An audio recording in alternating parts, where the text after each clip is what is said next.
Hi everybody, this is Tony Davis from 1066 Sound and Hastings Rock, and I'm joined this afternoon by Scott Taylor from the fantastic band Mason Hill. Good afternoon, Scott. Oh, good afternoon, Tony. Thanks so much for having me. It's honestly so cool. Thank you. Oh, it's a pleasure. It's a pleasure. I know I've been playing your tracks on the radio for a few months now, and I've got the listeners have got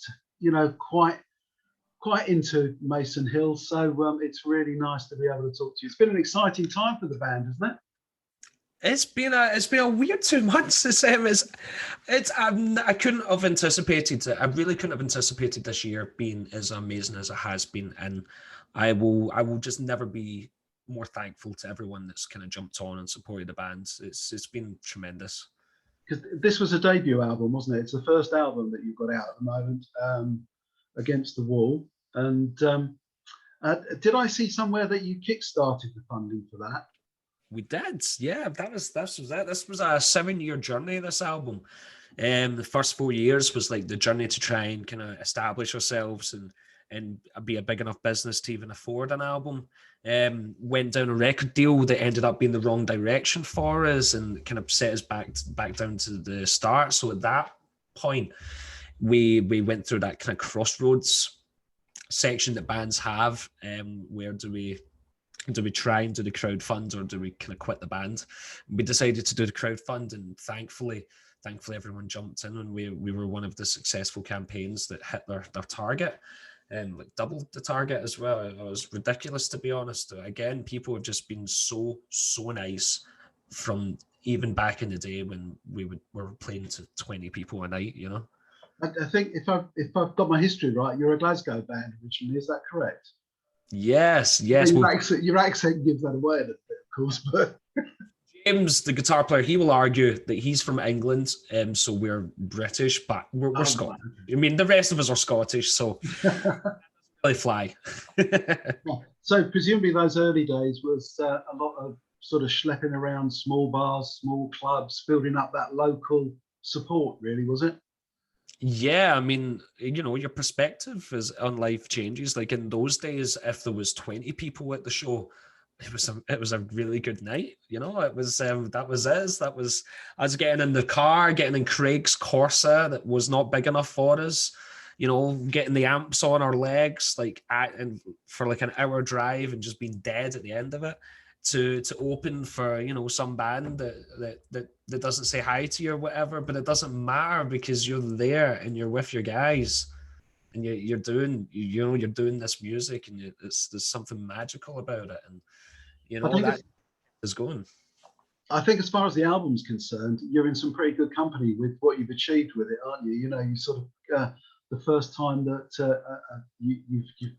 a rock band's got itself on the charts with a debut album. Did that take you by surprise? Has the album success taken you by surprise? Yes, massively. This is, I mean, it's what we always wanted, but not what we, not what we expected. I mean, what was it? We were the first UK band to do it since Royal Blood, and I remember when Royal Blood were out, and I was just like, oh my god, they're massive, and to just be in the same sentence as kind of some of these guys. And, you know, the international one was Greta Van Fleet. They were the last band to do it. And I'm like, are you crazy? Are you in here? Go away. Okay, so we'll be waiting for a time when Royal Blood and Greta Van Fleet support you then, will we? I mean, yeah. Do you know what? Bring it on. I mean, if this weird world's going like this, then why not? James Head, well, he can open. I noticed as well that you're due to go off on tour in the near future. Everybody's hoping and praying that the roadmap out of lockdown is going to let live music come back again. Is this your first headline tour? I mean, our first proper headline. We did do one back in the day, you know, like as a small DIY band. It was like a winter dates thing, and we'd done a few, but not in the same capacity, in the same kind of, like, this is it, you know, where for the first time ever, there'll be a tour manager, you know, for instance. Like we're jumping up here, like this is going into the big leagues. It's weird. Presumably no more sitting in the back of a Corsa with an amp on your lap either. Exactly, like apparently there'll be press while we're driving from place to place that we need to do. So it's all very exciting. It's what the kid in us have always wanted, and Sure. we feel like we're nearly on the brink of throwing our kind of normal life away and trying to go for this, and I think the next kind of 3 to 5 years will define that, and we're going to just go for it 100% because, you'd be stupid not to. Not everyone gets the chance of like Right. number It's rock album. chance to live your dream, isn't it, really? Right? Yeah, and we'll kick ourselves if we don't risk. If we don't risk, like, now's the time to risk stuff, now's the time to risk that normal life in the hopes. You never know. It might not work, but you know what? I will give it a good try. Well, at least you won't have any regrets, will you? At least you'll know, we gave it a shot. Exactly. And I've already got enough to boast to kids or grandkids in 50 years if it all failed. It's like, have you seen the Spotify? I got 1 million. There's 1 million streams. You see, kids. I'm happy. I think when you go on the road this time, you've got some good company with you as well, haven't you? You've got a couple of good bands alongside. Yes, we have our friends Hollowstar, who I'm so looking forward to kind of seeing again. Was when we done the Dan Reed tour. That was like our biggest kind of support UK tour. Hollowstar opened that, so it's gonna be like being friends again, like kind of hanging out again. And we have Empyre, opening a lot of the shows as well. A band I've never really spoke to, but one quick YouTube search is like, damn. Like, I've seen Empyre at an acoustic gig a few months ago, and they're sort of, I'm connected with them, and they're really nice guys. So I'm sure you're gonna have a great time on tour with them. I can't wait. They've got this one video where it's just a weird camera, and there's one guy on the piano, and he's sitting on the acoustic, and it's just going like around the room in weird ways, and it was absolutely awesome. Because I think talking to them, they're doing part of the tour as electric and part acoustic, aren't they? I have no idea. Well, perhaps I've got news on you then. Cool though. That sounds kind of cool. I like that. Because I've got tickets for 2 gigs on the tour. I'm coming to see you guys in Brighton and also in London. But, So it'll be good to catch up with you in person then, hopefully. Definitely. Without these cameras. Yeah. So what's the plans from here on in, sort of recording wise? And I mean, I presume at the moment you're just going to ride the crest of this first album and get it out on the road and whatever. So have you got sort of plans laid aside for what might come after that? Well, we're doing it in a bit reverse, to be honest. We're already on album 2, to be honest. Okay. Our heads is on album 2 now. And as you're right, we will see out the tour, but we'll see out the tour as a formality while we're all ready. So like we're trying to aim that the moment it's done, we're ready. Okay. Momentum. As I say, we're not messing about. We've got the next 3 years to really capitalize on everything that's happens. And if we don't do that, then it doesn't work. So we're going for it. We have the songwriting process has just been getting easier and easier because we've finally had this confidence in ourselves, because we're very, very insecure people, me and James, when it comes to songwriting, and we've had to live with these songs for 12 years, some of them, without knowing if they're actually good or not. So now that we've been kind of given a wee kind of thumbs up by the world, we can now kind of just break free and kind of be a bit more, yes, no, this is good. Let's stick with that instead of messing about for 12 months. Are you quite prolific as songwriters?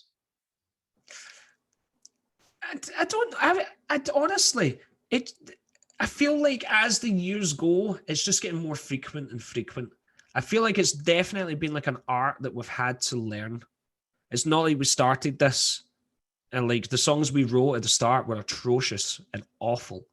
And we only started getting a couple of ideas when we were about 17, 18 after a few years of just awful. Like, honestly, enough. And I don't know if I'd be able to do it in the same way with someone else. It's a very personal connection I've got with James in that regard, that I know what he's going to do and he knows what I'm going to do. I almost like a weird thing that we can improvise together, which is weird. We've done that before. I just know where he's going, and then I can sing my notes, and then Yeah, it's like a personal bond Yeah, thing. That's I think you find that, don't you, when you've got two sort of songwriters working together in an environment, they do tend to sort of become like that. I mean, you know, you wouldn't have had Lennon and McCartney if they couldn't read each other's minds, really, to a degree. yeah, and again, not natural, you know, just like a lot of, you know, we've been at this a long time together, and we really like what each other kind of contributes, and then when we have these demos, we take it into the studio, and then the rest of the guys, they just go and bring their edge onto it, and then it just gets even better and better, you know. It's really cool how it's all kind of worked out. So when you get a song into the studio, then I mean, obviously the two of them take it in to start with, and presumably you demo it and you say, "Look, guys, this is what we've got," and then does everybody else sort of pitch in and give ideas and you know, help to own the song as well? Yeah, I mean, or not. I mean, it's totally up to them. It's the one thing that we all have in our mind is that whatever happens and whoever is part of what the song has to be the best it can be, and that's the end of. You know what I mean? So if I've got nothing to say for something that James brings in, then I'll keep my mouth shut because it's good. You know, it's it's just the way it is. The way it's worked. It's not definitely concrete yet. It's just the way it's kind of we've been kind of going.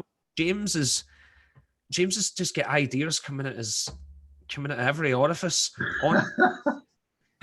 And I struggle to keep up. I'm more of your moody writer. I write more of the ballads and more of, you know. Oh, Like, right. Your life angst comes out, does it?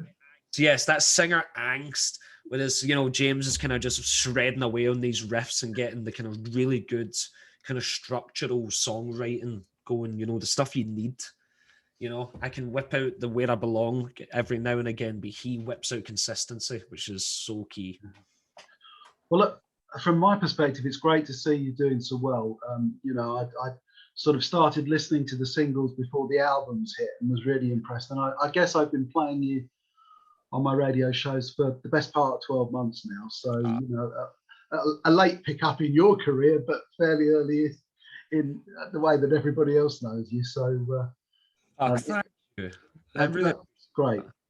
It's weird the way that all this stuff works. Like you're saying that, you know, like, but Mason Hill has gained more fans in the last 2 months than in the last 7 years, and it's just weird. That must be mind-boggling. It's weird, you know, looking at that Facebook page when it was 100 likes and then 500 likes and 1,000, and you know now I don't even look at it anymore. You know, like it's weird now, and honestly.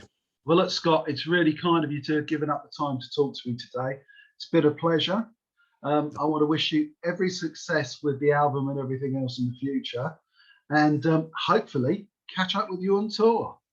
I would love that, Tony. Brighton, yes, Brighton and London. Brighton and London, yeah. I'll be the strange guy, the strange old guy that comes looking for you. Strange guy that's there waiting. All right. Okay, mate. Really good to have a chat with you. Thanks very much. Thanks, Tony. Take care, mate. Cheers, mate. Bye.